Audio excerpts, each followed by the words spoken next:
Let's go ahead and call the meeting to order, and we'll start off with our roll call. Carrie? Carrie Fralino Marlboro. Great, thank you. Joe? Jeff Letty Hebron. Great, thank you. Mary? Mary online? Oh, okay. Sue? Sue Stolfi Marlboro. Great, thank you. Heather? Heather online? Okay. Pam? Pam Farrington Marlboro. Great, thank you. Mike? Mike Sharon Hebron. Great. Gabe? Gabe Marks, Hebron. Thank you. Eric? Eric Shevchenko, Andover. Great, thank you. And Kirsten?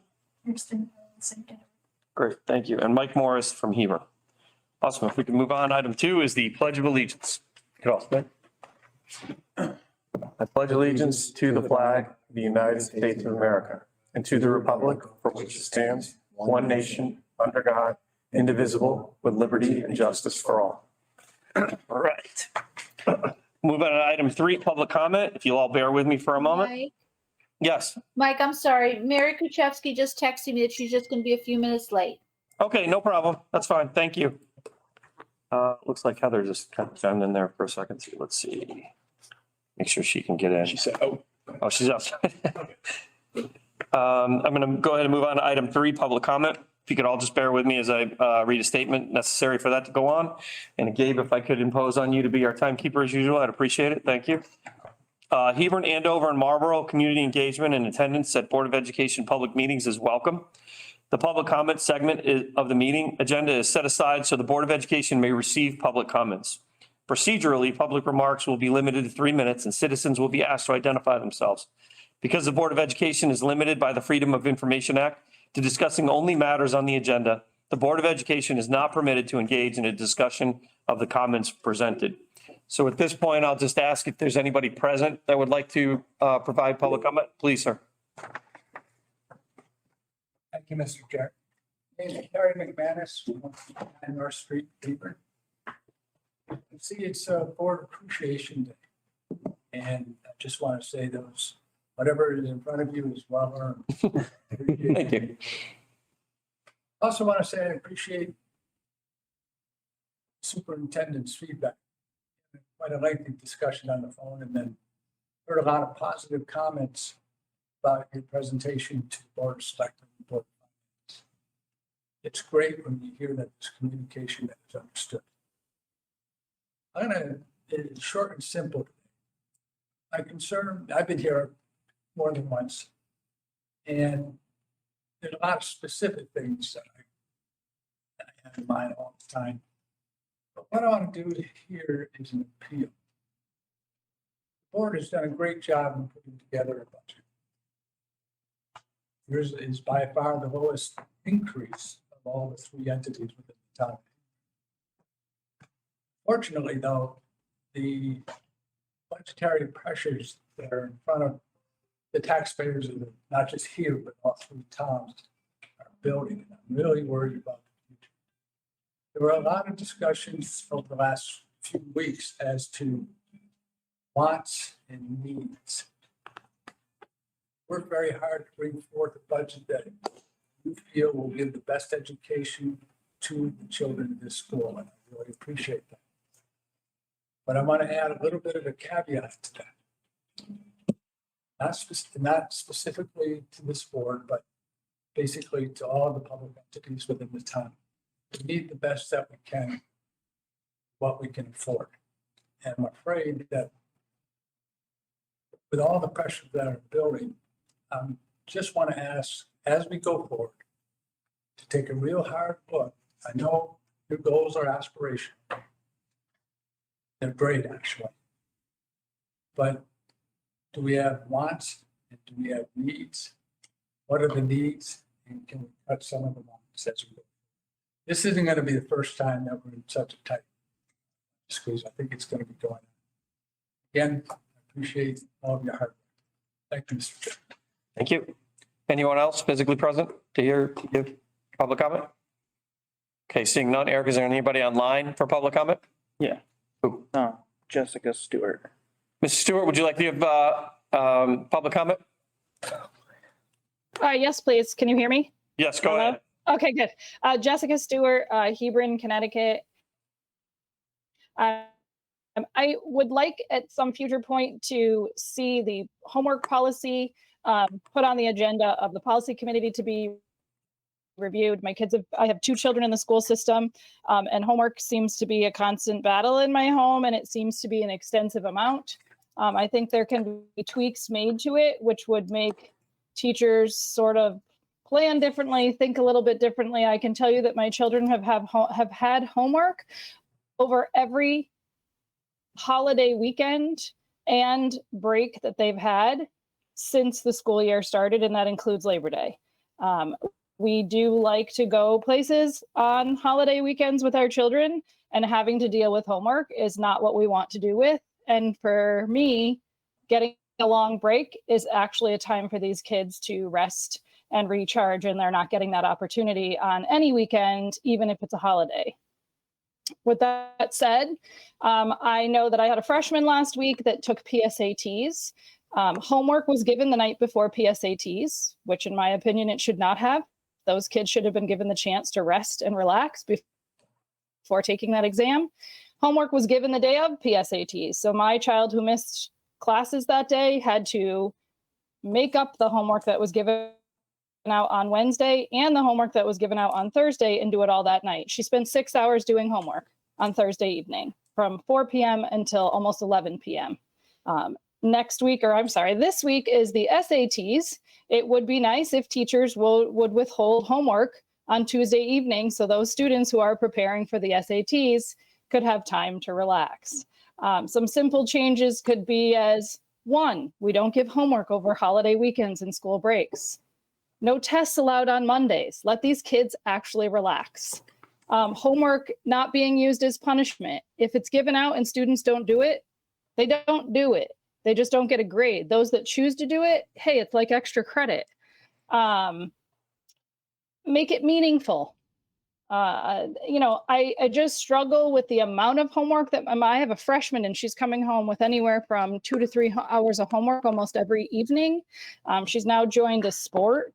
I have seen away games and teachers doling out buckets of homework on a night that they know the students in their class have an away game. For an example, in the fall, volleyball team travels to Bristol, leaves their home at 5:30 a.m., goes to practice, goes to school, goes to a game, doesn't get home till 11 p.m., and is now expected to do 3 to 4 hours of homework and be back in the school for 6 a.m. to do volleyball practice the next day.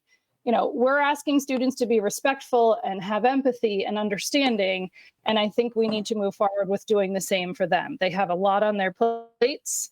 We're putting a lot of pressure on them, especially around AP classes and preparing for college. They are, again, still children, and we do need to allow them some time to relax. I just want to throw in, because I'm pretty sure my 3 minutes are up, that I'm pretty sure I have someone who's going to jump on and talk about wanting to speak about the start time. So I want to throw in and that I would love to be a part of a discussion on making a later start time for high schoolers. The CDC and the American Academy of Pediatrics are completely behind no high schooler starting before 8:30 in the morning, that it shows huge progress in their academic success and it lowers their stress level. There are schools that do it in Connecticut. In fact, Newington High School does it. They don't start till 8:25. They have figured out how it doesn't affect jobs. I have a friend whose daughter has a job after school and starting at 8:25 is not affecting that, and it is not affecting their sports as well. And I will exceed my time. I think I exceeded my 3 minutes. So thank you. Thank you. Is there anyone else for public comment online? Who else, Eric? Tina, 2. I'm sorry? Tina, 2. Tina, I'm sorry, I can't hear the last name. 2? Yeah, can you hear me all right? Yes, please go ahead. Yeah, I was going to mimic Jessica's I'm remarks. sorry, could you identify yourself and where you live? I'm Tina too. I live in Hebron. I have 2 children one in middle school and one in high school. Okay, thank you. And I was just going to mimic what Jessica said, that last night my 8th grader was up until 11 o'clock doing homework on the weekend. Like the homework is just too much. And now they've enrolled in spring sports. They didn't enroll in winter sports because of the homework problem. They were so exhausted. And so now they've enrolled in spring sports, and I'm really concerned for them because they're going to have sports until whatever time sports gets out. Sometimes my older kid won't get out of her practice until 5:30, and then she's expected to come home and do 5 hours of homework. There's about an hour of homework for each relevant class. It's just excessive. And I try to get them to go to bed on time, which for us is around between 9 and 10. And they just look at me like, well, but I haven't finished my homework. And then it's a toss up. Like, do I let them sleep, or do I want them to do well in school? So, so this is the decisions we're having to make at home, on top of the fact that they have to get up at 5:45 in the morning to go catch the bus to come back to school. And so the fact is that there's too much homework and the start time is too early. We have one of the earliest start times in the country, literally in the country. And so I agree with Jessica's remarks with all the pediatricians that say that we shouldn't start high school until at least 8:30. And I know this is a challenge for you as far as the buses are concerned, and it's a logistical problem, but it can be resolved. It's not something that we can't fix. And I think it's better for our children. They get better test scores, they get better health, their bodies are in this growing phase, and they've shown that the way that the body grows during this phase, it absolutely needs more sleep. And so I think that we should consider the homework policy, and also please consider starting a later start time. That is what I wanted to say. Thank you. Thank you. Is there anyone else for online for public comment? Please raise your digital hand or make yourself known. No one else, sir? All right, thank you. We'll move on to item 4. Is there any need to add or delete any agenda items as far as any of the board is concerned? Anyone online, any of the online board members? Okay, hearing none, we'll move on to item 5. Our student representative reports. Rowan, why don't you kick us off? Yeah, so I just wanted to touch on pretty much everything surrounding what's been happening with the music department and what's going to happen involving the music department. So last Thursday night, we had our spring concert, and that was the final, technically the final concert for the seniors. So that was very bittersweet moment for like myself and other seniors. And that was obviously successful. And the day after, actually the morning after, we actually did a mini performance with the chorus to give like a demo for the elementary school kids throughout Hebron and over in Marlboro. So they got to come visit and we got to perform for them. We also played for them some Disney songs as well as part of the demos. And speaking of Disney, obviously everybody is looking forward to our upcoming Disney trip this Friday, actually. So, which will be happening for both band and chorus. There's about 122 kids going. So it's going to be a very fun time. It's also my first time going to Disney, so that'll be exciting. But yeah, I just wanted to touch on some of the musical events that have been happening at RHAM. Awesome. It's been a good, Have a good time on that one. yeah, looking forward to it. Is Ava online? Mhm. Ava, do you want to go ahead and give your report? Yes. Hello. So I just wanted to touch on some of the things going on in school. So like tomorrow, Wednesday, the juniors are taking their SATs. So people are feeling definitely a little bit of stress from that. And then it's also definitely a jam-packed week because on Thursday we're going to the equity presentations, which is like a assembly for all the grades. And then also this week is Spirit Week. And today was actually I think it was either Hawaiian Day or like it was Tropical Day. And so yeah, that's what's going on. Okay, great. Awesome, thank you. Okay, so we'll move on to item 6, the chair report. So I want to talk about a couple things here. First, I had an opportunity to attend the high school counseling department's Planning for Life After High School presentation. I've been through this once because I have an older daughter, but even having gone through it once with her a few years ago and then now going through it with my son, who's now is a junior, would just recommend to everybody that if you haven't participated in that, or if you have a junior / sophomore headed into that presentation, and what the counseling department does is excellent. And it's changed even just from the time, just a couple of years that my daughter went through it, and now that my son will go through it as far as the college applications. And it's not just college. There's other opportunities for, like they said, planning for life after school. There's a couple of really important kind of things to get going, suggestions, support, resources. And so if you have an opportunity, plug into that. And definitely thank you to the high school counseling group for that. That was exceptionally well planned, well delivered, and very well received, I think, by everybody who was there. Also had an opportunity to attend the high school winter sports night. I think, look, we had so many teams that did so well in so many different ways. We had cheerleading, was the CCC East champions, and they took third place in the Class M's. I think they went on to New England's, and I think, what did they get? Sixth place? Yeah. Yep. So, excellent. We had some state champions in indoor track. I think Isabel Mondo won the 3,200 meter. The team of Sam Fortin, Conrad Jadzinski, Josh Gauthier, and Cam Rhodes won the 8x800 meter relay to be the state champs. And then our girls hockey co-op team were the CCC champs and were the state runners up.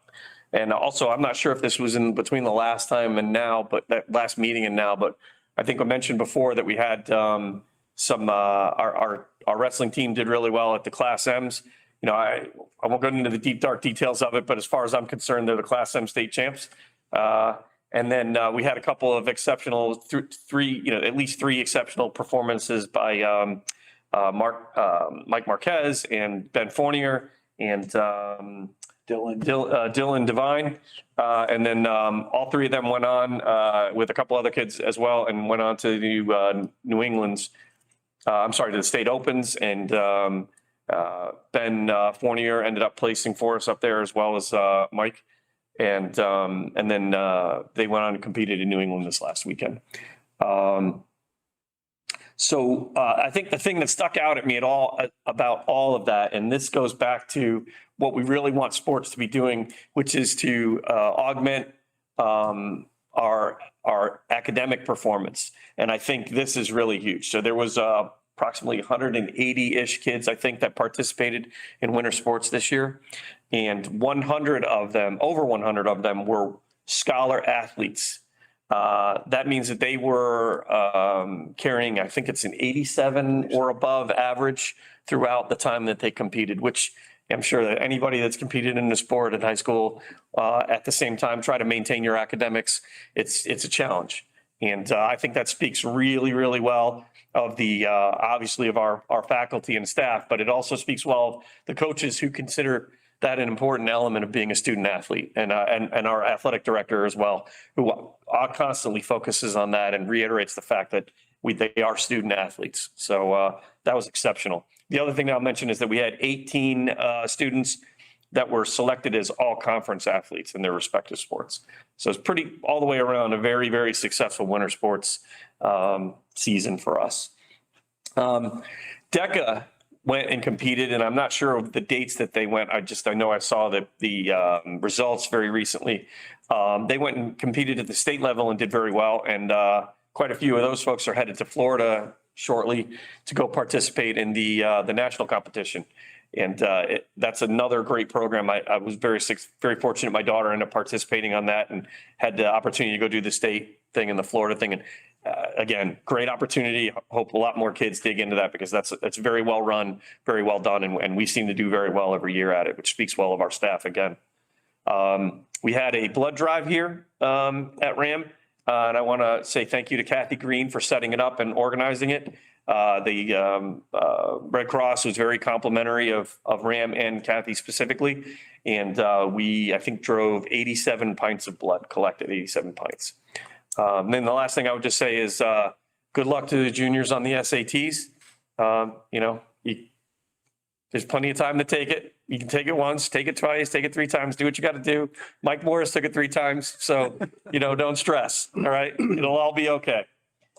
With that, I will conclude and I will turn it over to item 7, report of the superintendent. Thank you, sir. I would like to start this evening by recognizing, as Mr. Mann said, it is Board of Education Appreciation Week, or month, I should say, and I wanted to thank our board members, all of you here, and those of you that are joining us remotely for the work that you do on behalf of the students, staff, and the community of RHAM. We are fortunate to have such a committed group of individuals who comprise the board and advocate for our district. I always say to board members, I am extremely humbled and appreciative of the work that you do. When I come here at night and I come here each day, it's my job. All of you are balancing your own careers and your own jobs and your own lives, and then you're doing this out of the goodness of your heart to volunteer to better the district and the school and for the students and staff. So we greatly appreciate that. And at your places this evening, and certainly remote members, I'll make sure that we get those to you. There are some small tokens of our appreciation, and I'll hope you accept these gifts. As you so eloquently put it, it is certainly not enough, but it's an attempt to just demonstrate that appreciation that we have. There's 2 things in your bag. I'll just speak to them for our members at home. There is a journal, just a nice journal that can be used for keeping copious notes at board meetings.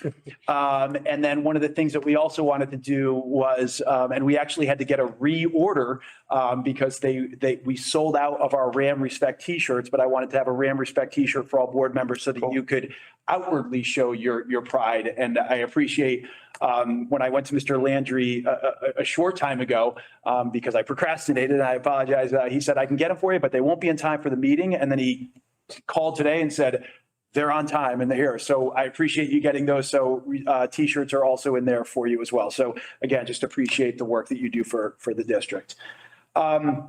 Moving on, I just want to congratulate our 5 RHAM high school student musicians. Rowan talked about the success of our music program, and I think you talk about the success of our athletic programs, and we know we have an incredibly strong academic program, and I just think that's what makes RHAM so special, right? We really meet all the needs of all of our students, and I just think that, again, that's what makes it so great. But we had 5 students who were selected for the Connecticut Music Educators Association All-Star Honor Ensemble. They auditioned in order to earn this achievement, and they will rehearse and perform with other students across the state at the Hartford Convention Center on March 30th and 31st. And that is Olivia Arcari, Ben Cancelero, Alexa O'Day, Alana Calhoun, and Kaylin Calhoun. So again, congratulations to those students.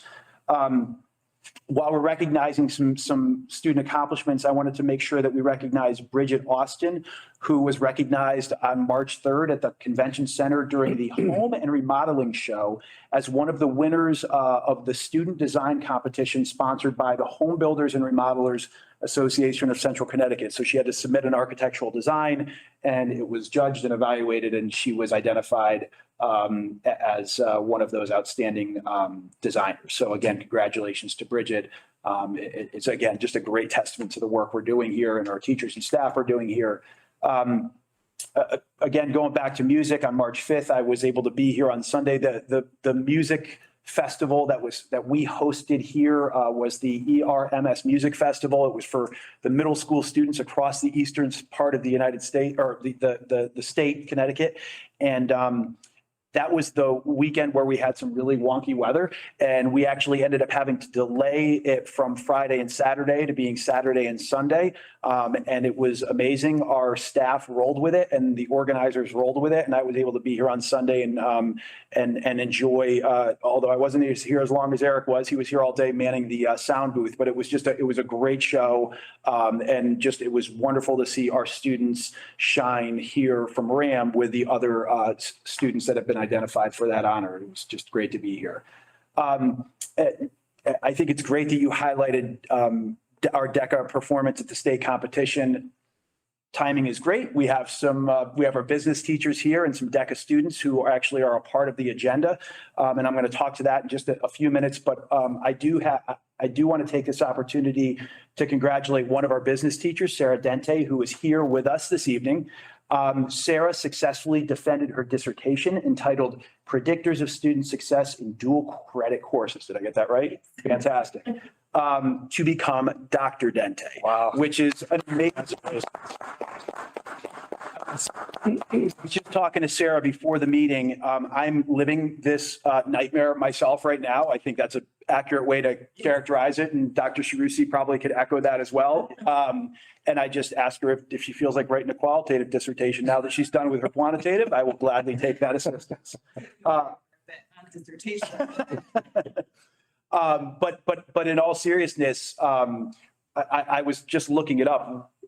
Writing and defending a dissertation is a tremendous accomplishment. In fact, research that is done on it demonstrates that of the people that enroll in doctoral programs, they have an attrition rate of about 50%. So about 50% of the people who start a program actually finish it. So I mean, it's a testament to Sarah's work. So again, congratulations, Dr. Dente. That's fantastic.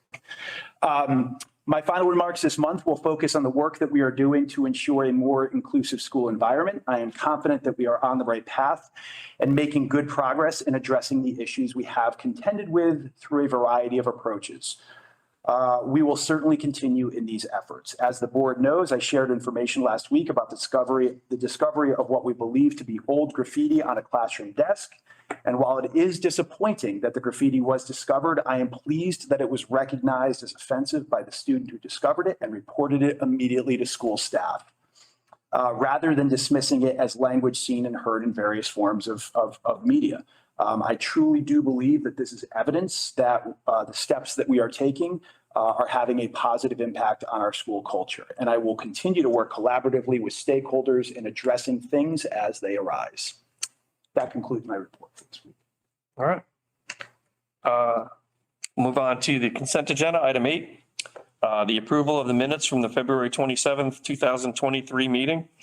I'll entertain a motion to approve the minutes from the February 27th, 2023 Board of Education meeting. Joe makes the motion. Second. Gabe seconds it. Is there any discussion? Hearing none, we'll do a voice vote. All in favor? Aye. Any opposed or abstain? Hearing none, that passes. The next is the approval of resignations from school counselors Molly Zielinski and Jasmine Morton, effective June 30th, 2023. I'll open up the motions individually. So I'll entertain a motion to approve the resignation of Molly Zielinski, effective June 30th, 2023. Eric makes the motion. Is there a second? Second. Who was that online? I got to give you that one. Sue. Thank you, Sue. Spread it around a little. Are there any discussion? Hearing none, we'll do a voice vote. All in favor? Aye. Any opposed or abstain? None? That passes. Second, I'll entertain a motion to approve the resignation of Jasmine Morton, effective June 30th, 2023. Eric, is there a second? Second. Thanks, Heather. Second. Any discussion? The only thing I'd like to say is I wish, and I think the board wishes the best for anyone who leaves the school for either to enjoy their retirement or to move on to other priorities in their life. Just want to say I wish them the best. 100% agree. Hearing no other discussion, we'll do a voice vote. All in favor? Aye. Aye. Any opposed? Hearing none, that also passes unanimously. And just to capitalize on one comment that Eric made, I actually had, I don't know Jasmine as well, unfortunately, but I certainly wish her the best in whatever goes on to do next. But I did have an opportunity to work with Molly Zielinski quite a bit. She was my son's guidance counselor. And I got to tell you, she was fantastic. And I am very sorry to hear that she's leaving, but I know it's for lots of good reasons, and she's going to be great. But I am sorry to see her go, and really appreciate the fact that she was there for my son when she was. So, all right. Item 9, student program spotlight. The RHAM Business Education Program. I'll turn it over to Colin. Thank you. So Earlier in the meeting, Chairman Morris alluded to the success of our RHAM DECA students who competed earlier this month. I think it was earlier this month, correct? In the first in-person, which was a nice treat, state DECA conference in 3 years. And of course, as you alluded to, did an outstanding job representing our district. Some of the details, 29 RHAM students competed with over 700 high school students from 43 Connecticut high schools. 13 RHAM students received recognition, including 9 top 3 trophies and 4 finalist medallions. Additional students achieved state-level awards in several virtual business competitions. When I heard about the success of the DECA students at this competition, I approached Mr. Landry about the idea of him presenting to the Board of Education at this month's meeting to spotlight the success of the business program. And I appreciate the fact that both he and Dr. Dente are here to do that this evening. And we have the good fortune of being joined by some of their current students as well. So without any further ado, I'll turn it over to Mr. Landry, Dr. Dente, and their students.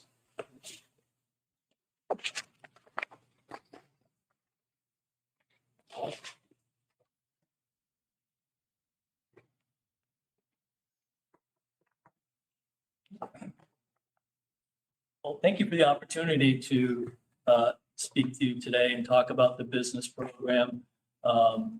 Certainly, Dr. Dente and I make a good team. I'm really proud of the progress that we continue to make in our business program. We also have some fine young adults here tonight, big contributors to our business program. Max Nyland is one of our DECA officers this school year. He also participated in our DECA New York experience, which was a fall trip that we did late November with 20 students. I'll talk a little bit more about that. He had recognition. He was one of those students who received recognition at this year's State DECA Conference, 3rd place in the Business Services Series event. He will also be inducted this Thursday. We have our Business National Honor Society ceremony scheduled for the evening. And Max will be one of the members inducted on Thursday night. He's also served admirably as our school store manager, co-manager with 2 other students, and done a great job revitalizing the school store, keeping it vibrant, especially in the fall and the winter, the holiday season shopping. And then this semester, he is also part of the entrepreneurship program. His company, which is called Athletics, is a service company, and Max is serving as the finance department lead. They will be providing, sponsoring tournaments, and they're doing a 3-on-3 basketball tournament starting on April the 4th. And then he's also the captain of the football team and has demonstrated strong leadership there, and is also getting ready to play his final season on the baseball team. So thank you for being there. Mackenzie Donnelly is also a DECA officer. She's also part of that group that went to New York City. She was also recognized as a CTE Student of the Month in January. She has been a committed school store employee for 2 years. She also demonstrated leadership and management skills last spring in the entrepreneurship class called RHAM Tourney Inc., where she also led a team that managed tournaments school-wide during that timeline. She was also recognized as a junior at the Connecticut DECA Conference as a finalist in Human Resources Management. And she is a 2-year member of the National Business Honor Society and is also serving as one of our officers this year. And she's a member of the RHAM soccer team. So thank you. Aiden Zern is a 2-year active DECA member. He's also competed at the State DECA Conference. He is a member of the Business Honor Society. And he also served as a manager of one of the entrepreneurial companies, Skyline Apparel, this past spring, and really did an admirable job leading and maintaining a strong culture for that business. And he's also a member of the RHAM baseball team. And Grace Barron has completed a significant number of our business course offerings. At State DECA Conference, she actually finished first and got the first place trophy in accounting applications. She will also be inducted on Thursday, being a member of the Business Honor Society. And Grace will actually be traveling with Dr. Dente at the end of April and competing at the DECA International Conference, which historically is 20 to 22,000 students, all 50 US states, Canada, a few other international representatives. It was a great experience for her. She was also a school store employee and a member of the RHAM tennis program. So I just want to highlight, if I could, what makes our RHAM business education program so successful. Certainly it's what we do in the classroom. It is our DECA chapter, the school store operations, which I started here back when we first opened this school back in 2003, and it's continued to be an important part of the program, and the Business National Honor Society. So these are a list of all the courses that we currently are offering. Just a few things worth noting. Financial accounting is the only full year course, but you will see that we have now currently 5 courses that are dual credit, earning college credit at various colleges, universities. So we like to certainly continue to encourage students to take the business course electives. All the rest of them are half-year courses. And the other thing worth noting is our entrepreneurship program. We've partnered now with Junior Achievement since 2019 when we put this piece in play, where the students run functional businesses in the classroom. They work in different departments, and we work with the framework of a JA program called the Company Program. The Business National Honor Society, we started back in 2013-14. To date, including the 17 new members that we'll induct on Thursday, we put 77 members, a nice thing to add to a student resume. In the earlier years, we had less members. These are the last 2 years. We've had strong delegations because most of our courses are full year courses. We do a variety of volunteer experiences in the community. We've worked with the elementary schools. We shut that down during the pandemic, but we do anticipate bringing that back at some point. One of the things we have done in the last 2 semesters, we've done campus cleanup. So we put the students around the campus, across the street, at the park, the fields, in the parking lot, and we actually collect a significant amount of garbage, which you might not think, but when you look in nooks and crannies, we've actually been pretty amazed at what we collect on campus. Our DECA chapter, Byron, I started that back in 2001, 2002. These are our DECA officers. They've done a great job this year. I always push the students in the RHAM business program that DECA is sort of the granddaddy of all student organizations. It typically is somewhere around 250,000 members nationwide, again, in Canada, other delegations, and it's a tremendous asset to a student resume. We haven't done a fall trip in quite a while, but we had a great experience in New York City. This is a DECA-sponsored event. It was jam-packed for 4 days. Radio City Music Hall behind-the-scenes tour. We did some time at Wall Street, 9/11 Museum. We actually had presentations from a Federal Reserve Bank economist and a famous fashion designer from the area as well.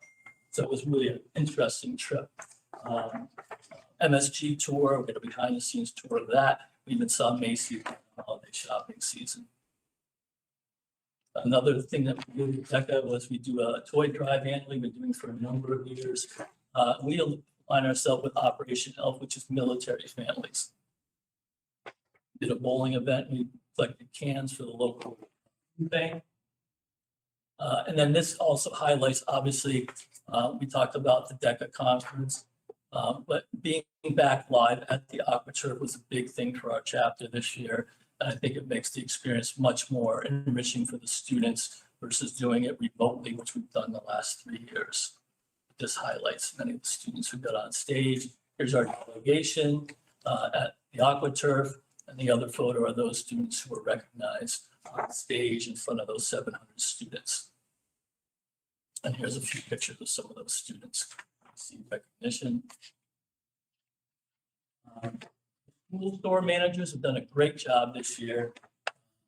Like I said, just to highlight some of the things that Max and his partners, the co-managers have done. They produced the Pajama Bottom pants, the new Raptor Nation t-shirt. They actually did that holiday t-shirt design. That was very successful in the fall and holiday shopping season. Hats, and we also brought in youth size clothes for the school store for the first time. And that's actually been very successful. They were aggressive along the lunch wave as well as some of the sporting events. So just a little highlights and some of our things happening in the business program. I'm certainly really proud of these for many of the other business students that have come through our program this year.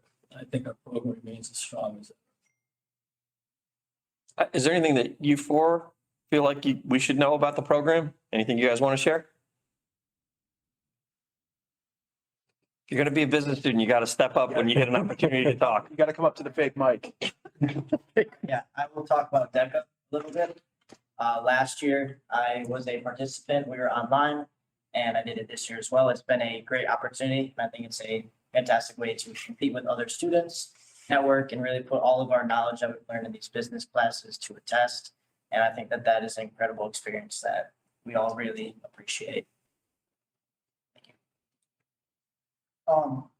Coming into high school, I wasn't really sure what I wanted to do when I was older. And I think that coming into and starting to take business classes my sophomore and junior year, I really got a feel for what it's like to be a business student. And I thought that this is something I want to do for the rest of my life. So it really pushed me in that direction, and with help from Mr. Landry and Dr. Dente, it was really helpful in determining what I want to do with the rest of my life. And I'm super grateful for all that they've done. Along with Max, having taken 6 out of the 7 business classes, I've been able to explore the different aspects of business and see what I like in the business field. And I've grown a lot looking into accounting, which I competed in the DECA state conference. And I just get, the business program has given me a lot of opportunities that I couldn't pass up on. I think I'd have to just like go off of what Max said. Like coming into high school, I think I was really worried because I mean it's a completely different environment up here than it is in the middle school.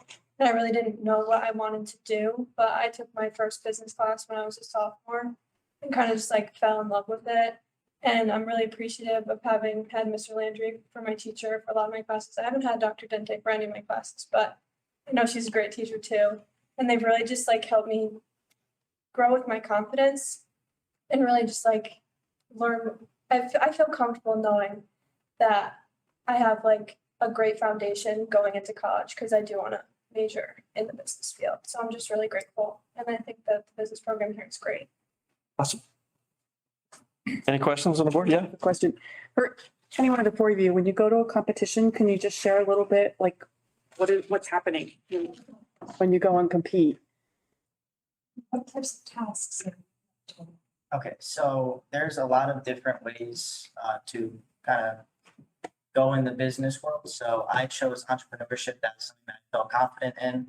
A lot of the other students chose different fields to compete in. So what we had to do was we had to prep. So we took a practice test and we did a couple of role plays. Mr. Landry handed me a sheet and I had 30 minutes to write down a scenario. For my scenario, I had to create like a vacation home out of a farm. I had to come up with ways of overhead, what to sort of things to expand on, kind of like everything that an entrepreneur really do in a real world setting. And then we go to state DECA competition and we do something very similar, same time standards, and we compete against other students in the same field. And then they choose the best out of the tests and role plays, and you get to move on. It's a great experience.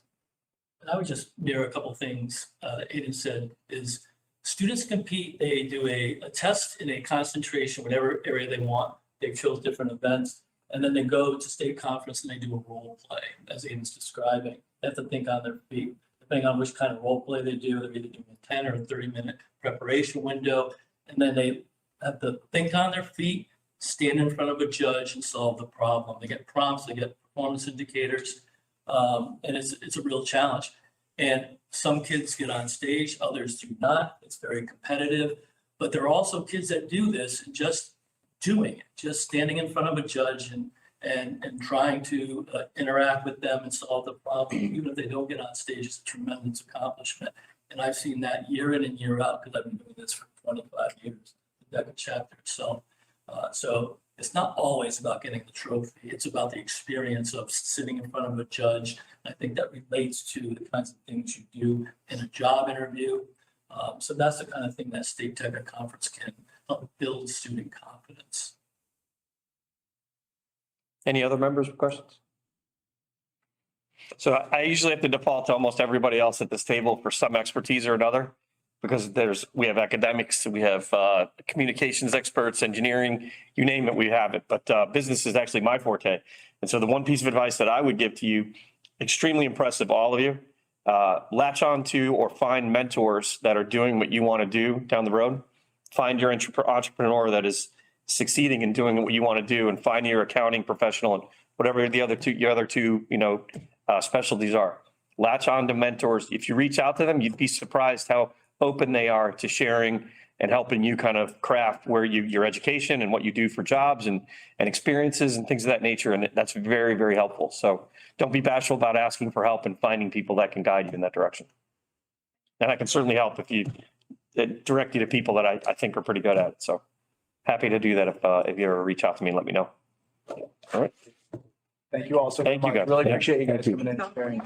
Thanks. All right. That was awesome.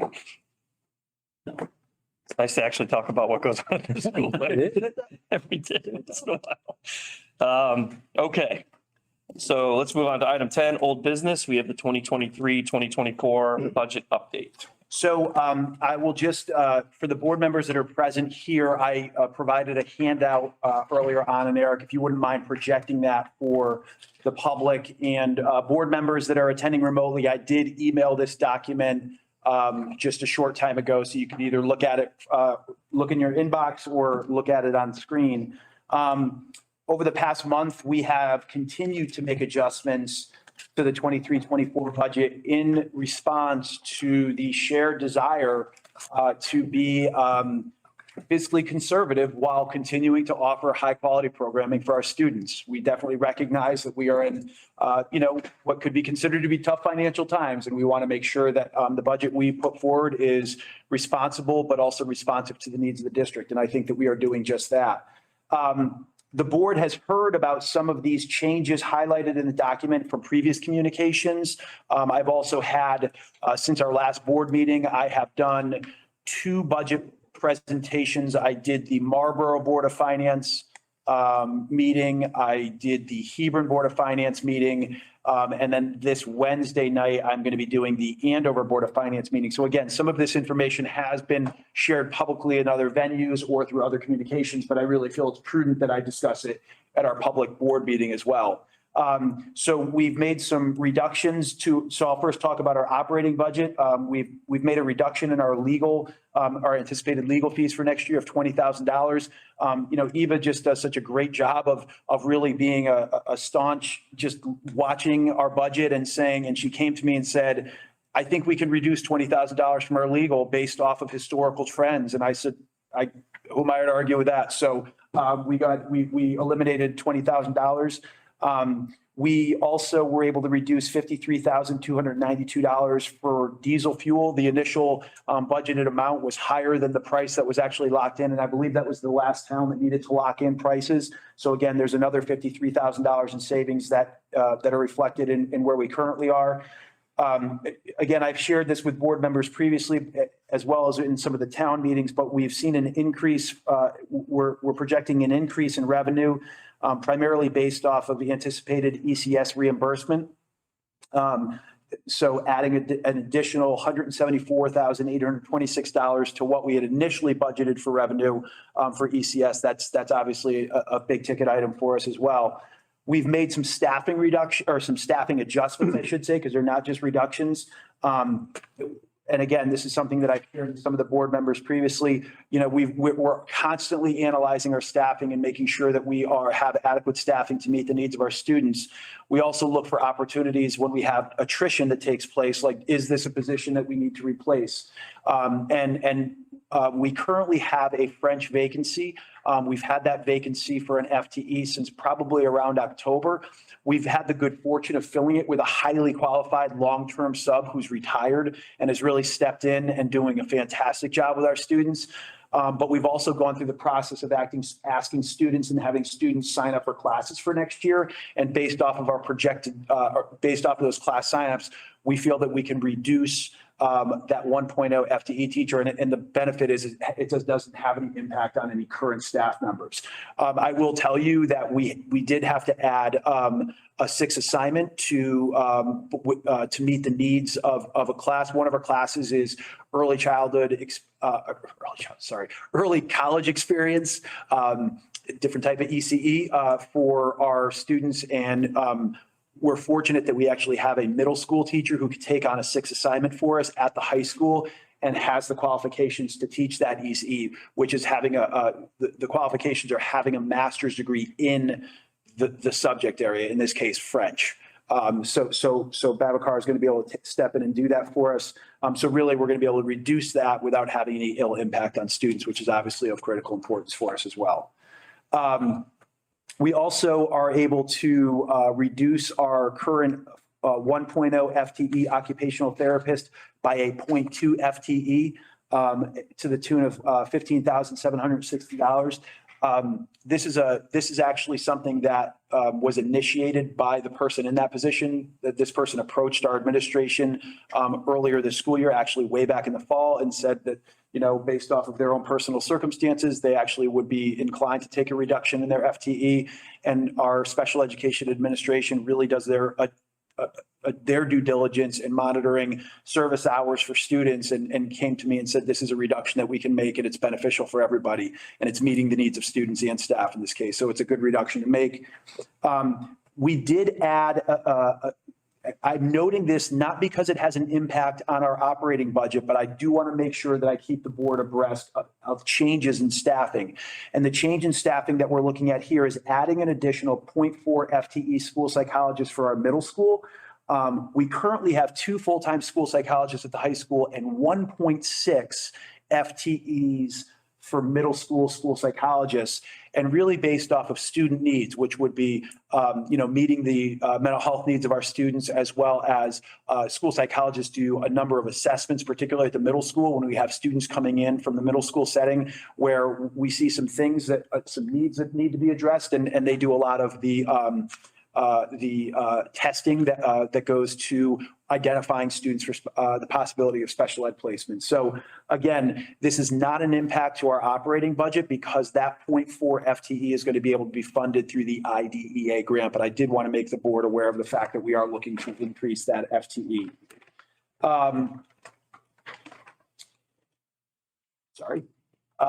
And the only other change is the addition, or the only other significant budget driver, I would say, is the change in the capital budget. This is something, again, that I've communicated to the board previously and has already been put out there.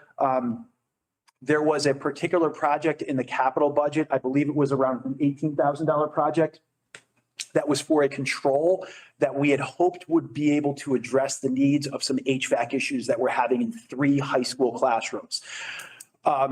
The facility subcommittee said, hey, let's go out and get the experts to give an opinion on this, right? We put that $18,000 as essentially a placeholder in the capital budget.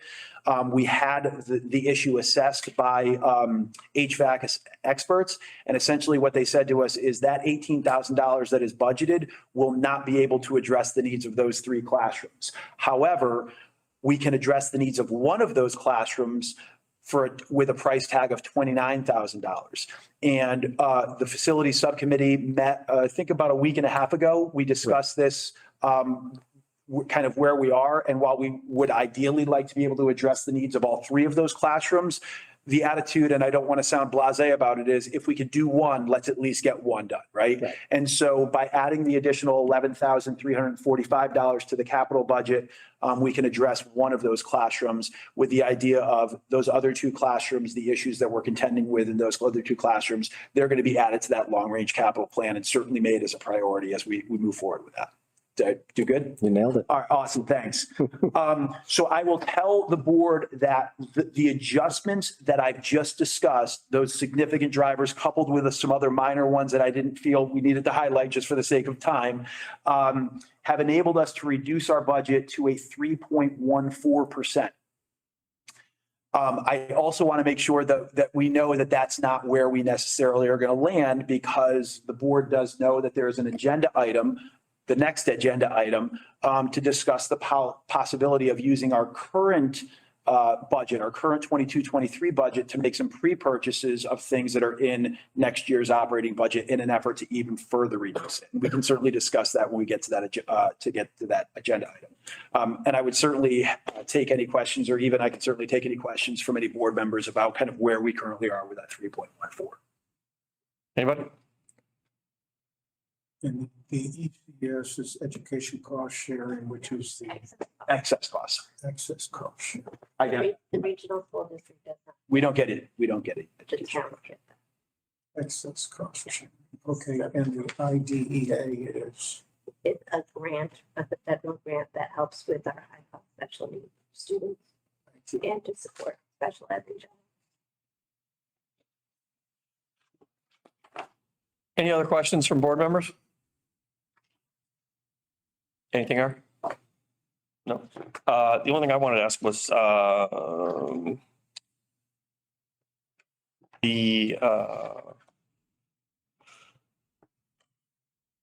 no, I guess I don't have any more questions. I take that back. Sorry. You covered it. Thank you. This doesn't take any action on behalf of the board. It's just work that we've continued to do throughout the past month. I did remember. We're still waiting on the insurance, final insurance number, right? No, we actually, so that's a great question. The insurance consortium set the percentage increase. It was reduced from a 3% to a 1.5%.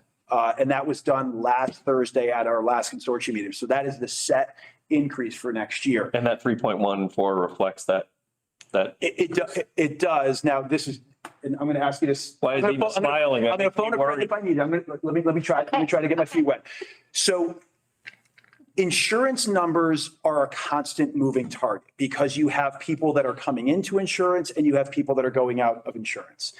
The reason I say that is because of the fact that even though I went to Eva today and said, this is great, we went from a 3 to a 1.5. What's our savings that I can share with the board? She said, it's an increase. And it's not a substantial increase, but it's an increase because of even though it's a reduction of 1.5 points, budget reflects an increase because of the fact that we've had changes in people's insurance standing since the last time we reported on this. So if we had no changes in people's insurance standing and in HSAs as well, then we would realize savings. But because of the fact, and those changes, if somebody has a qualifying event next week, next month, or if we hire somebody new, those numbers are going to change. But Eva does a really great job of keeping our budget up to date. She doesn't just say, this is where it is at this moment in time. Until it's set by the board, it's continued to move and change. Yeah. Okay. All right. Thought I was going to get, thought there was another piece of low hanging fruit there, but not, obviously not. Okay. All right. No other questions, I'm assuming. Okay. All right. So we'll move on to item 11, which is new business. You want to kind of tee us up for this, and then I'll kind of walk through the motion. So included in your meeting packet is a list of $87,746.52 in items currently in the 23-24 budget that we are recommending for pre-purchase using funds from the 22-23 budget. The district currently has a strong net favorable position, which Eva will speak to in greater detail later on in our agenda. And the pre-purchase of these items will enable the 23-24 budget to be reduced even further.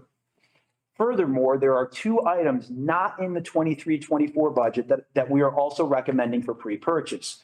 The first is a software program that will enable the district to more efficiently inventory and track assets loaned to students.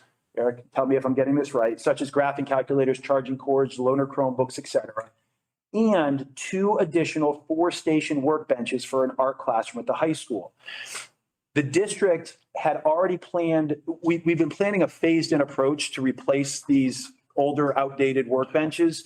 There were already 2 in the 23-24 budget. We've removed those to a pre-purchase item. But what we're also saying is, well, let's invest right now in the 24-25 budget by pre-purchasing the ones that we knew would go into next year's budget as well. Right.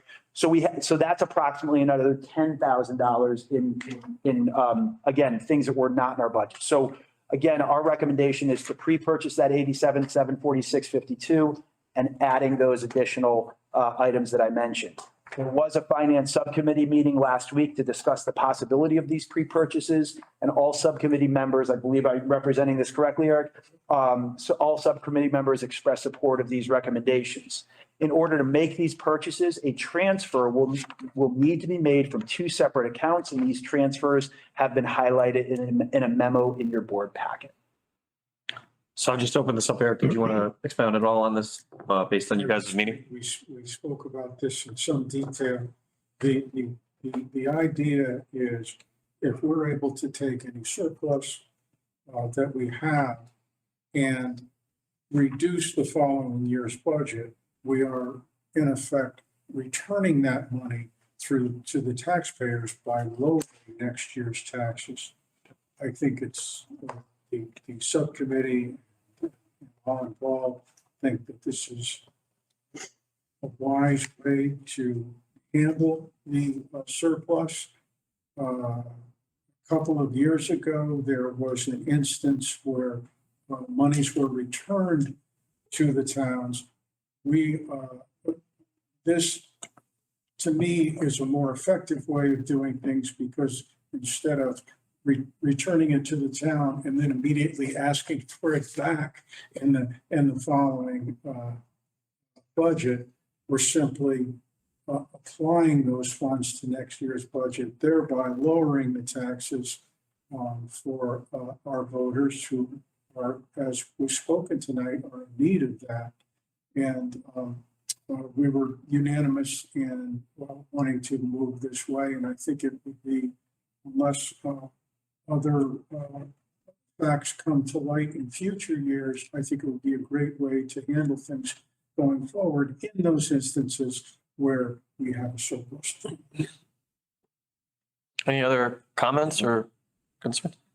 The only thing I would just say is I think it's important to reiterate what you're saying about the fact that in returning this, it's not like we're picking out new things to buy because we have extra money laying around. These are items that were pre-programmed for next year's budget, money that we were going to ask for, that in light of the fact that we're in a net favorable position. And even in that circumstance, I want to just revisit that net favorable position. A lot of times is a function of disciplined management of finances here at the school. And certainly very reflective of the work that Eva does to manage the budget and to make sure that we're being disciplined and responsible about how we spend the money that has been dedicated to us. So, I mean, other than the minor options, the minor issues with the art workstations and the software, which will probably see a return in just not having quite as many calculators and charging cords and things disappear over the next 2 or 3 or 4 years. We'll probably get that money back just from that. So again, I just wanted to reiterate that I think it's very important that we understand that these aren't new items. This isn't a new shopping list. This is just, we're pulling things that we were pushed for next year's budget back to this year to use the money that we already have in hand, which is great. So if there's no other questions, no other discussion, I'll move on to the motions. All right. So I will entertain a motion to approve the pre-purchase of the items listed on the presented document from FY 2022-23 budget for the reduction of proposed FY 2023-24 budget in the amount of $87,746.52, as well as $10,008.10 for software and 2 additional workbench stations for the art classroom. Thanks, Mike. Is there a second? Second. Thank you, Gabe. Any discussion? Okay, when we do money items like this, I like to make sure that we do this as not as a voice vote, but so we'll go ahead and do a roll call vote. Carrie? Yeah. Thank you. Joe? Yes. Mary? Yes. Thank you. Sue? Yes. Thank you. Heather? Yes. Thank you. Pam? Yes. Thank you. Mike? Yes. Thank you. Gabe? Yes. Thank you. Eric? Yes. Thank you. And Kirsten? Yes. And I vote yes as well. So that is a unanimous carry. The second item, I will entertain a motion to approve the transfer of funds from the health insurance accounts into the individual accounts as identified on the presented documents of recommended pre-purchase items totaling $97,754.62. Is there a motion? I'll make a motion. So moved. Thank you, Heather. Appreciate that. Is there a second? Second. Sue. That's Sue? Yep. Thank you. Is there any discussion? Okay, we'll go back around the room for a roll call vote. Carrie? Yeah. Thank you. Joe? Yes. Okay. Mary? Yes. Sue? Yes. Heather? Yes. Pam? Yes. Mike? Yes. Gabe? Yes. Eric? Heather? I'm sorry, Kirsten? And Mike, I vote yes as well. That also carries unanimously. All right, thank you, everybody. So if I could just mention something. So with the actions that the board has taken, that brings us down from a 3.14% to a 2.85%. And which is really the number that I think is what we're going to promote and push forward. The program/communication subcommittee had a meeting late last week on Wednesday. We discussed a communication plan. We can discuss that later on in the meeting. But the work that Eva and I are going to do over the next couple of days is really modify and make comprehensive changes to all of the documents and dollar amounts that are in our current budget book. And we're going to make the changes and we'll have red font for the changes for the budget book. And I'll be able to provide the board with updated information and documentation. And then that 2-page document that highlights our budget that we really use to promote our budget, we're going to stick with this 2.85%. It really makes the most sense because instead of having to continue to be an ebb and flow, it's just let's take that and go with it. And I think that's the motion, the direction we're going to go in. You don't foresee any more material changes really between now and then. Okay, so that's, I think, 100% the right way to go. Okay. And thank you for the program group for addressing that. I mean, I'm not sure we've done that. I'll default to Sue on that, but I think this is one of the things we should be doing is planning the communications part of it. And I really appreciate you guys doing that. Okay, so that brings us to 11.2, which are some second readings on some policies. Policy number 1 being policy 5118 regarding non-resident students. So we talked about this as a first reading at our last board meeting. So this is a second reading. I'll just remind that we don't have any current out-of-district students paying tuition to attend RHAM. However, I have been contacted by a few different school districts, administrations and families who expressed an interest in the possibility, and the recommended changes in the policy provides greater clarity on the fact that tuition costs could be increased if a non-resident student receives special education services. And I did not get any feedback after our first read, so my recommendation would be to accept the language as presented. Okay. We'll go through and get the motion on the floor and then circle back if there's any comment or input from the policy committee. So I'll entertain a motion to approve policy 5118 as presented. Eric, thank you. Moved. I'm sorry, who was that? That was Carrie. Carrie, I'm going to take you as a second if you don't mind. Yep. Thank you. All right, is there any input from the policy committee? Any additional input? Any discussion? We, correct me if I'm wrong. I think we're saying that it is a possibility that there's no special break for in tuition for a student coming in from the outside, and that the cost could reflect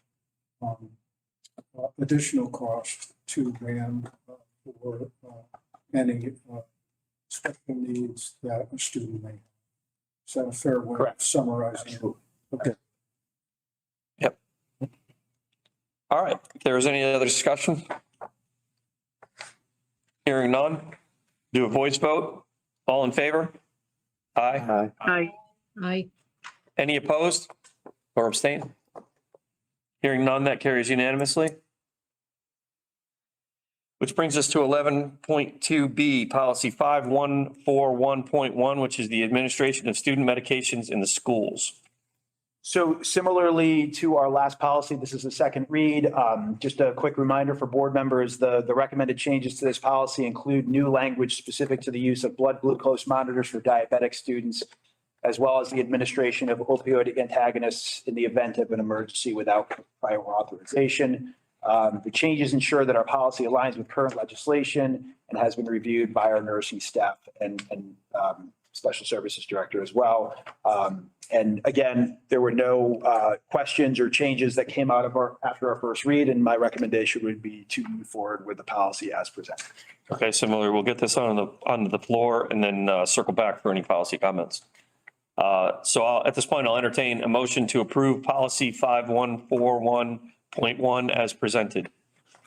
So moved. Is that Carrie? Got it. Thank you, Carrie. Is there a second? A second. Thank you, Heather.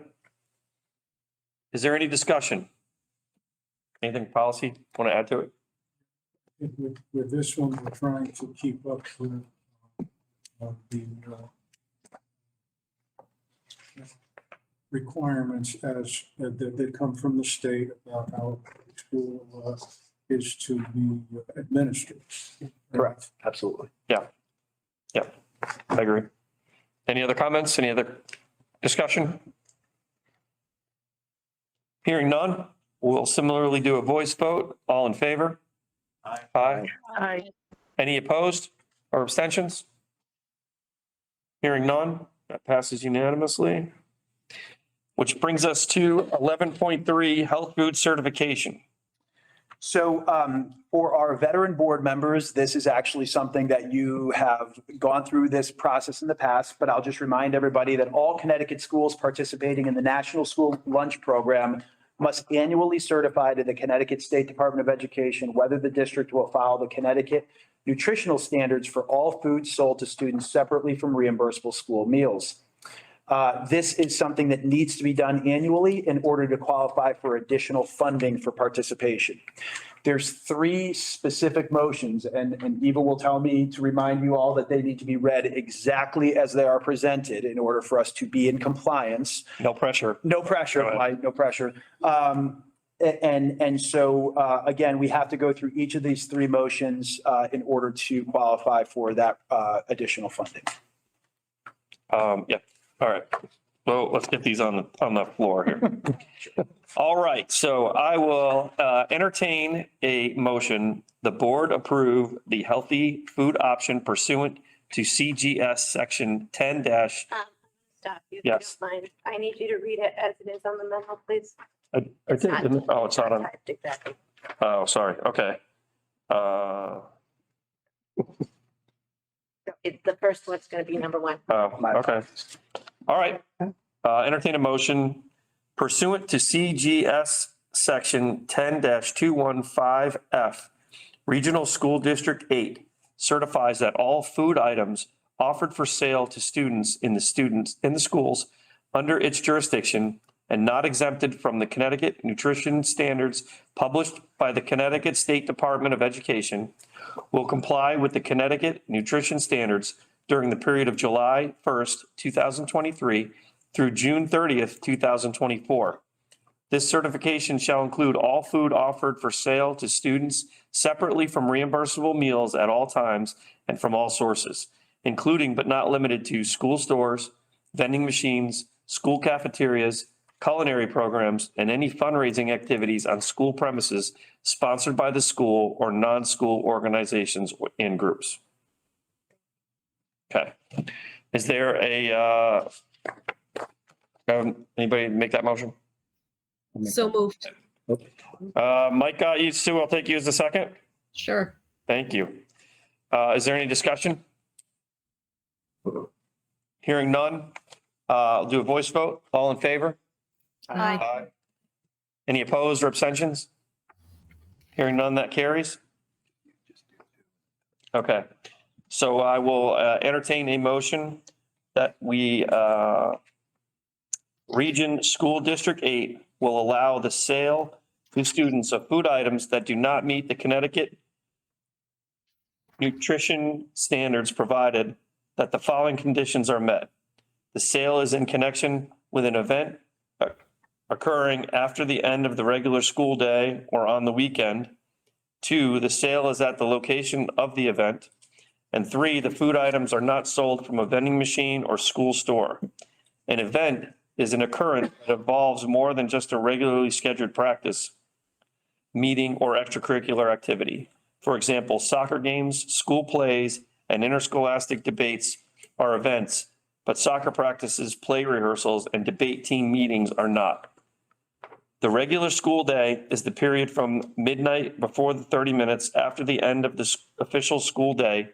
Location means where the event is being held and must be the same place as the food sales. All right.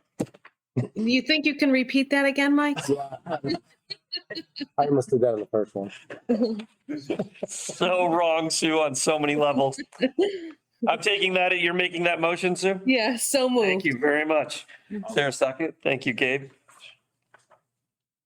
Is there any discussion? Hearing none, we'll do a voice vote. All in favor? Aye. Aye. Any opposed or abstentions? Hearing none, this passes unanimously. And then finally, entertain a motion. Region School District 8 will allow the sale to students of beverages not listed in section 10-22(1)Q of the Connecticut General Statutes, provided that the following conditions are met. 1, the sale is in connection with an event occurring after the end of the regular school day or on the weekend. 2, the sale is at the location of the event. And 3, the beverages are not sold from a vending machine or school store. An event is an occurrence that involves more than just a regularly scheduled practice, meeting, or extracurricular activity. The school day is the period from midnight before to 30 minutes after the end of the official school day. Location means where the event is being held and must be the same place as the beverage sales. All right. Is there a motion? Joe, thank you. Is there a second? I'll second. Thank you, Heather. Is there any discussion? Hearing none, we'll do a voice vote. All in favor? Aye. Aye. Any opposed or abstentions? Hearing none, that also passes unanimously, which brings us to 11.4 and the financials. Okay, well, thank you very much for approving those. Thank you. So in your packet, you see on 11.4 that at the end of February 28th of 2023, that I'm projecting a net favorable position of $673,822. As of February 27th, we did receive our first payment for the excess cost, which is the monies received for high cost special ed students. We get a certain percentage if we spent 4.5 times over the per pupil rate. The percentage for this year was 88% and is projected to be the same for next year. The total dollar amount received is $288,035 for our first payment. The second payment is expected at the end of May. The Capital Improvement Fund is working on a coordination meeting, or had a coordination meeting for the refrigeration units that were postponed from last fiscal year into this fiscal year. So the refrigeration units are on schedule to start being installed on June 16th with a tentative completion date for August 14th. The retention pond plans have been developed and submitted to the town of Hebron Planning and Development Department. We're just awaiting the finalization of those plans. And unfortunately, the new well drill date was supposed to be last week and unfortunately got pushed back to the end of March, early April. So hopefully we can get that well done again. Hopefully we'll strike some water. The capital non-recurring fund, as positive as it sounded when we were interacting with the state of Connecticut, they went radio silent again. So unfortunately, there's no conclusion to the DOT project. And as noted in the past, pupil services is tracking all changes that are made through the PPT process for each individual student. And any changes are captured both if they affect this year and next year until the time that the budget is finalized for next year. Are there any questions to what I have presented thus far? Okay, hearing none. 11.4B is the food service. So, not sure where we end, but so we have Smart Fund 2.0. That again is allowing us to serve free meals to our students, a meal for breakfast and a meal for lunch. And that began on March 1st, 2023. And that'll go through the end of the school year, whatever our last date is, but considering we didn't have not any more snow days, and I think we should be in the clear. So that should be right, June 16th. I probably did. I'm just letting them have Easter that. snow. But okay, moving on. So the program is currently reflecting a $12,251 loss for the fiscal year. But with the reinstitution of the SMART funds, we should be back in the black for the rest of the school year because the kids love to eat and they seem to be doing well in terms of when it's free. And they love the panini press line, that's for sure. That seems to be the longest line in the cafeteria. Are there any questions to anything that I may have presented? Anyone? No? Okay, thank you. So 11.4C is the student activity reports for middle school and high school. The account that has presented balance to the bank as of February 28, 2023. Are there any questions on student activity? Hearing none, the short-term investment fund comes net. That is 11.4D in your packet. Again, we still are making money on the account. I have included the daily historical rates for the month of February that substantiate that it seems to be a fluctuation of rates, but it seems to be hanging in there and we keep ending the month higher than we begin the month. So I guess that's a good thing.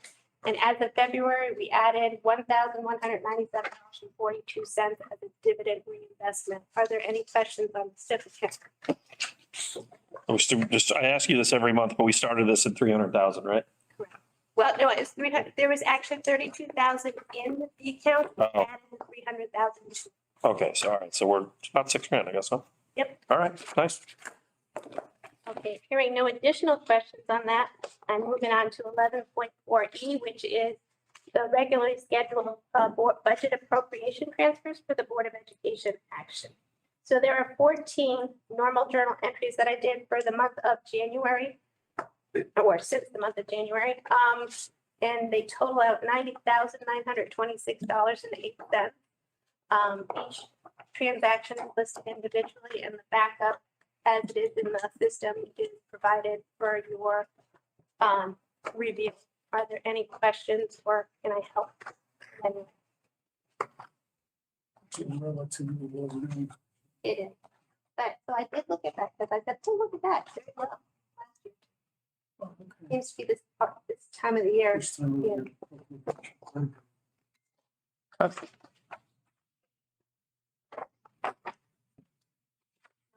Okay, so I need a motion for that. Yep. So I will entertain a motion to conduct the transfers of the 14 journal entries as presented. That equal, or did you write it out for me? Oh, I don't have it in. Do I have it in here? I do have it in here. Sorry. Recommended motion to approve I'll entertain a motion to approve the appropriation transfers in the amount of $90,926.08 as presented at the Board of Education meeting. Sir. So Thank you, Mike. Is there a second? I'll second. Thank you, Heather. Any discussion? Hearing none, we'll have a voice vote. All in favor? Aye. Aye. Any opposed or abstentions? Hearing none, that vote passes unanimously. Thank you very much. Thank you. All right. Sorry. Okay. Okay, which moves us on to item 12, the committee reports. And we'll open it up with facilities, safety, transportation. All right, I'll start off by saying, Eva, don't feel so bad. I got to put my snow blower away this weekend. So Oh, you'll share that responsibility. So as Colin mentioned earlier in the discussion about our prior facilities/finance joint subcommittee meeting, we decided to address one of 3 classrooms that are experiencing HVAC issues. This was based on a study that was done by RD Associates. The work they did, it made perfect sense to me with little background that I do have in HVAC. Basically, the bottom line is that the units on those 3 rooms are extremely oversized. And the remedy is to downsize those units and replace them with new. Fortunately, they were able to come up with a solution, as Colin described, where we can share some HVAC load through multiple classrooms, enabling us to utilize equipment that's currently in place. And we talked earlier about the delta cost associated with that. There was $18K, I'm sure with some change, allocated for a control system. The delta to make that up was the 11 and change that we approved earlier tonight. So that's all I have at this time. I think we meet again in 2 weeks. Sounds right. So, Thank you. Finance? Yeah, it's been the things that we've been discussing here. Yeah. You know, and I'll just say that whatever we discuss at the board, we go over in greater detail with the subcommittee. There was no information covered here tonight that was not covered earlier in the subcommittee meeting. Things went very well. It's actually very, very at this point. And of course, we're all hoping that when we get around to the vote by the 3 towns, that they'll recognize that things have gone rather well this year in our planning process for a lot of great reasons. And hopefully the voters will recognize that and vote. Great. Okay. No negotiations met, I don't think since the last time we had a meeting, correct? Correct. And policy. That's Carrie. Carrie, policy? Hi, Mike. Yeah, we are meeting next week to discuss the dress code policy that we've had to postpone. I think March 28th is the date we're doing that. And at that point, I think Colin can direct us on what the next policies we should be reviewing. And I will send him my recommendations ahead of time. And I think that's about all there is. Okay, great, thank you. Program and communication, I know you guys met, so let's talk a little bit about that. Mary? Yes, we did meet. We had a great discussion about possible options of how to share budget information with voters in the region.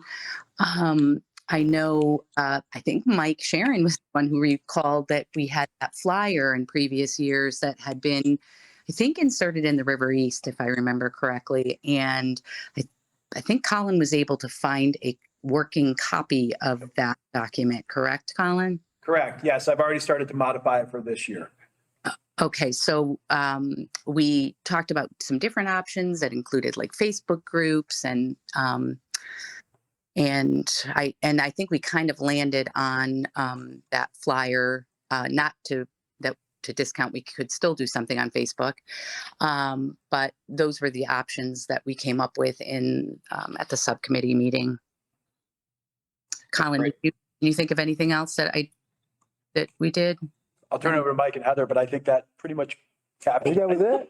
I think we talked about the idea of potentially utilizing some social media as well, utilizing the 1 or 2 page document flyer and pushing it out, different social media avenues as well. Yeah, there are so many out there for the towns, but just picking like the Education Association and, the middle school, high school group, and maybe replicating or making some kind of graphic with the highlights. But I think when we take a look at the flyer, we'll probably be better, positioned to decide which one of those and, how in depth. Because once you share it, from my experience, the other families It gets shared. it gets shared. Yeah. Be it good, be it bad, it gets shared. Right. It does. I think the other thing we need to make sure is included are those unfunded mandates that we are incurring costs on. And I think that's really important for voters to know. Yeah, we had talked about, I think, making a special graphic for some of the highlights. Correct. Just to kind of spike them out. It was the unfunded mandates and also some of the great savings that are happening we talked about Andover having such a reduced cost. So those are all thoughts that we're toying with. Yeah. Yeah, Andover's going to experience that, but it was in the Collins presentation, and Hebron, I think Hebron folks were alarmed to realize that they were going to become a greater share of the student population, which wasn't going to necessarily work out but it is what it is. I mean, population distribution is what it is. Some of those communications target specific areas. Yep, I agree. Okay, that's great. Appreciate all that work on that. That's a important part in making sure that people understand what we've been working on here. And then as far as facilitators are concerned, Carrie, can you talk about CABE? There's really nothing to report on CABE. I think everybody is getting their emails with classes they can sign up for. Is that correct? Yes. Yep. Okay. Yeah. So, I mean, again, I highly recommend, but there's been no meetings yet. I'm going to reach out to Nancy and find out since I'm just taking this over the last couple of months, I'm going to find out if they do it quarterly or biannually, because I've not received any invites to any specific CABE meetings. Okay. Okay. Thank you very much. The only thing I'll say with EastCon is that as I've spent a couple of months now being the EastCon rep, I've gotten to understand that program or that organization better and better. And what's interesting is every time I turn around, something new pops up that's EastCon that I had no concept they were EastCon before. Even just walking through the schools here at one point, there was somebody doing a presentation or some sort of engagement that had to do with, I don't know, it was mental health or something like that. But it was yet another example of EastCon kind of sneaking in here and there to fill in gaps where it makes sense, especially for districts that are smaller, and sharing costs and pulling in resources that get spread out across the entire region. So it's a great organization. And I think if you keep your eyes peeled, you'll notice slowly but surely more and more, there's more EastCon support services that you probably didn't realize were there. So it's a great organization. And, they've had some challenges over the last year or better as far as managing the finances, but everything that I've seen so far is that they have overcome that challenge and are headed in the right direction towards riding that ship. So kudos to it's Eric, right? Yeah, it is. Eric Portulis. Yeah, absolutely. Done a great job doing that. So that brings us to item 13, public comments. So just bear with me one more time. Hebron, Andover, and Marlboro community engagement and attendance at Board of Education public meetings is welcome. The public comment segment of the meeting agenda is set aside so the Board of Education may receive public comments. Procedurally, public remarks will be limited to 3 minutes and citizens will be asked to identify themselves. Because the Board of Education is limited by the Freedom of Information Act to discussing only matters on the agenda, the Board of Education is not permitted to engage in a discussion of the comments presented. Is there anyone present that would like to give public comment? I think that is a no. Is there anyone online that would like to present public comment? Please raise your digital hand or make yourself known. Nobody see anybody here? All right, hearing none and seeing none, we'll move on to item 14, which is informational items. Anything of note, Colin? So just some exciting things. We talked about the success of our winter sports, and today was the first day of spring sports. There is no rest for the student athletes here at RHAM, but it's exciting for me because I love being able to go outside at the end of a long day and watch the kids just do great things. So I'm looking forward to spring sports season to be able to get back outside for some of those events. We have a middle school coffee house night, which is coming up on March 30th. I think it's an opportunity for students to do, is it singing or? They perform all sort of, some play instruments, some will sing. Super excited. Yeah. No stand-up comedy that I know. Good to know. Good to know.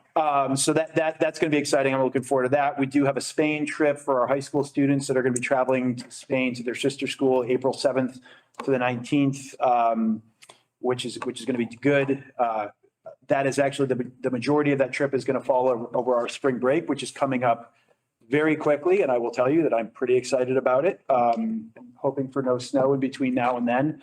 But that's going to be from the 9th to the 14th. And I'll just, I just want to make sure that I remind board members that on Wednesday, April 12th, RHAM is going to be used by our local, some of our state and local first responders as a site to do some emergency preparedness training. I think that this is something that I had been talking with, I was actually approached by Sergeant Mark Rivera from the Hebron Police Department back in the summer.